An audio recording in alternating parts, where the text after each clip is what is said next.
Hi there, welcome back to my channel, and if it's your first time, thanks for checking this video out. My shirt says, what happens in session stays in session. Get it? Because I live in Las Vegas and I'm a therapist.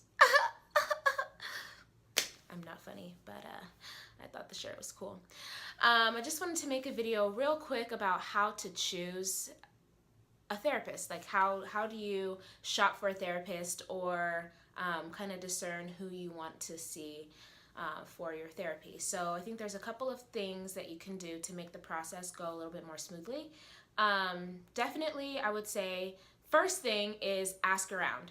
So while mental health is something that's kind of taboo talk, I think more and more people are kind of becoming more open to the idea of going to therapy and talking to people about their therapists, and maybe not necessarily what they talk about in their sessions, but being able to say, hey, I go to therapy, I have a therapist. So I think that the best bet would be to ask around.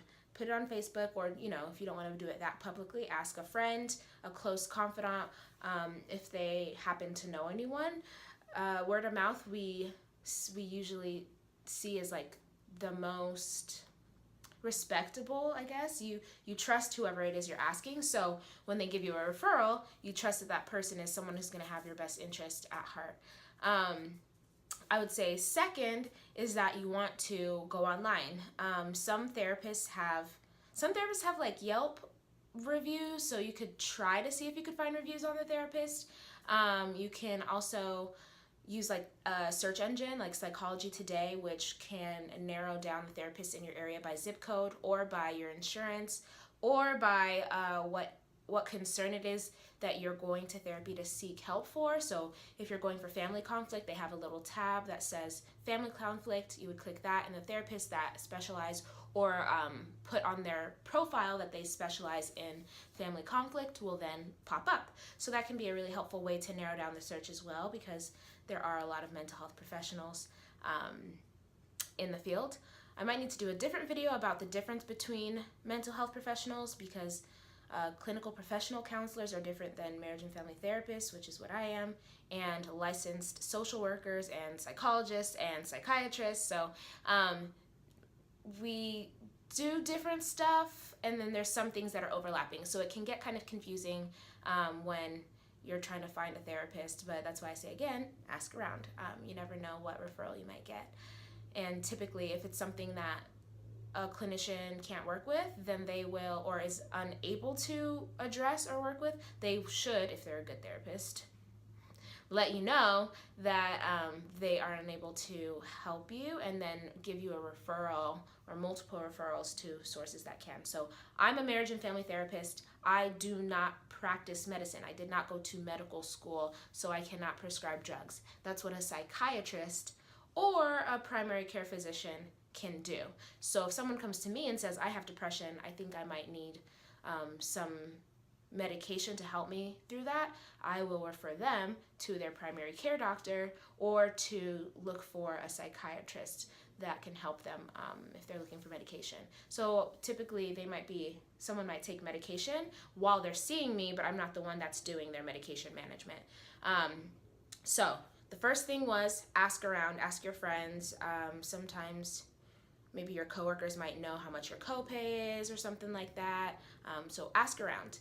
The second thing is go online, do a search based on the criteria you're hoping to find in a therapist, and then go to I guess you'll have to call around and kind of set up an appointment with a therapist. But if you have a set of questions that you can ask when you email or call prospective therapists, then that can kind of help weed the process, so you're not necessarily going to multiple sessions unnecessarily, if that makes sense. So I would say kind of consider what questions you would want to ask the person that might be deal breakers, or, well, hello, Fatima's now staring at me. Okay. So anyway, questions that you might want to ask that might weed out people as far as you wanting to see them. So everyone is going to be different, but some people are really want to see someone that has kids or is married. Now, to me, I don't think it necessarily makes a difference, because doctors don't have diabetes or have cancer in order to treat it, but they were trained to treat it. At the same time, you know, people feel how they feel and want to have therapists that they feel comfortable with. So that's the most important part, is the therapeutic relationship, and you want it to be a good fit, or else therapy's not going to work. So if you go to a session or if you talk to someone on the phone and you don't feel like it's a good fit, be honest and open with them. If they're a good therapist, again, if they're a good therapist, they will give you referrals or try to work through that process with you if you're feeling that way. So I would say you don't want to, if you go and have a session and it doesn't work out, don't give up. Sometimes you might have to either contact or see a couple different people, just like you would with a doctor, to figure out who is going to be the best fit for you. So if you have a bad experience with a therapist, there's more than one therapist in the world. Not every therapist is going to be like that. Not every session is going to be like that. So don't give up, I would say. But those are the 3 things, before I start rambling on, that I think would be really helpful for you if you're looking for a therapist. And I recommend everyone go to therapy, but I'm a therapist, so maybe I'm biased. But ask around, friends, family, whoever that you're comfortable asking about if they see a therapist or if they know anyone in town, heard about anyone in town, because word travels fast. And look online. Psychology Today is a great search engine. I'll try to link as many as possible as I can below, and then also come up with some questions to ask them when you call or email initially, to weed out the therapist that you know you don't want to see. And I think that you will be on your way. Hello.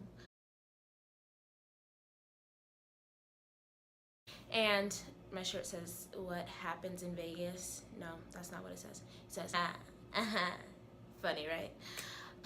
Get it? I'm supposed to look here. Mother.